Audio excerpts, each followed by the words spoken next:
saya Dwi Nurzaki Sugiono dengan NIM 2024 1011 011 0046.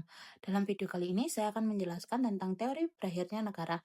Sebelum kita masuk ke pembahasan teori-teorinya, kita perlu paham dulu konsep dasarnya. Negara punya unsur-unsur konstitutif seperti wilayah, rakyat, pemerintahan yang berdaulat, dan pengakuan dari negara lain. Negara juga merupakan organisasi kekuasaan yang bersifat permanen, tapi dalam perkembangan ilmu politik dan ilmu negara, para ahli justru mempertanyakan apakah negara itu terus ada selamanya atau suatu saat akan berakhir. Dari pertanyaan ini muncul berbagai teori berakhirnya negara. Salah satunya teori Marxisme dari Karl Marx. Jadi, menurut Marx, negara itu sebenarnya alat kekuasaan dari kelas bourgeois atau kelas kapitalis untuk menindas kelas proletar atau kelas buruh. Negara bukan entitas yang netral, tapi lebih ke penindas, instrumen penindasan. Lalu bagaimana negara bisa berakhir? Menurut Marx, negara akan berakhir melalui beberapa tahap. Tahap pertama yaitu terjadinya revolusi proletar di mana kelas buruh menggulingkan kelas kapitalis. Tahap kedua terbentuknya kediktatoran proletariat. Ini masa transisi di mana negara masih ada tapi dikuasai oleh kelas buruh untuk memberantas sisa-sisa kapitalisme. Tahap ketiga, setelah kelas-kelas sosial hilang dan tidak ada lagi penindasan, negara akan layu dan mati dengan sendirinya.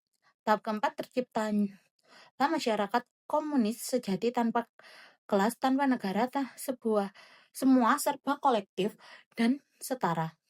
Jadi, menurut Marx, negara bersifat sementara. Dia ada karena adanya pertentangan kelas. Kalau kelasnya sudah tidak ada lagi, maka negara juga tidak akan diperlukan. Teori selanjutnya yaitu teori anarkisme yang dikemukakan oleh beberapa tokoh.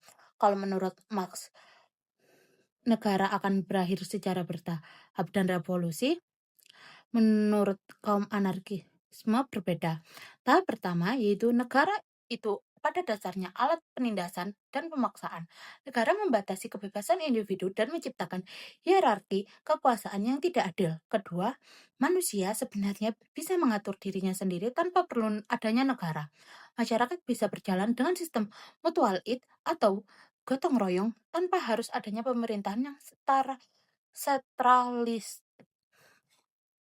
Ketiga, negara harus dihapus langsung dan digantikan dengan komunitas-komunitas kecil yang otonom yang bekerja sama secara sukarela.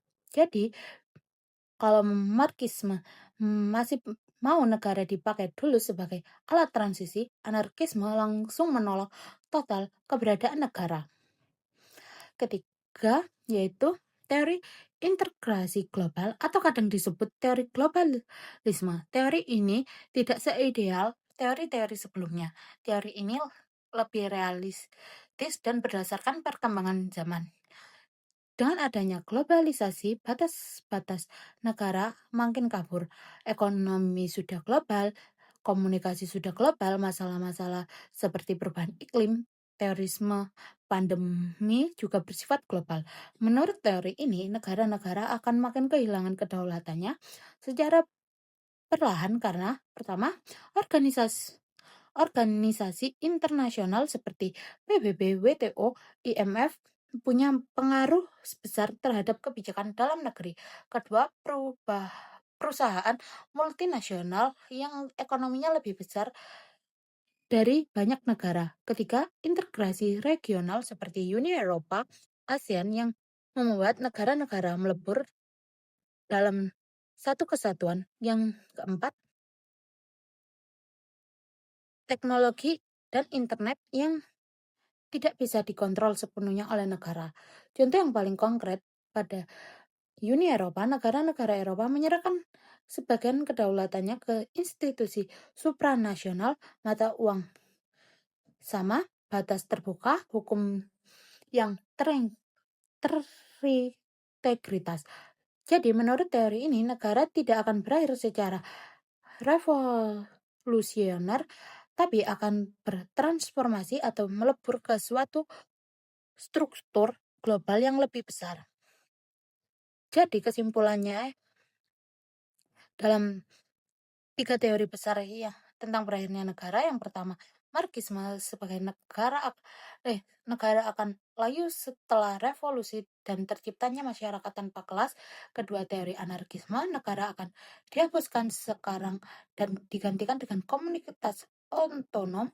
Yang terakhir, teori integritas global, negara akan bertransformasi karena globalisasi. Sekian video dari saya, kurang lebihnya mohon maaf. Wassalamualaikum warahmatullahi wabarakatuh.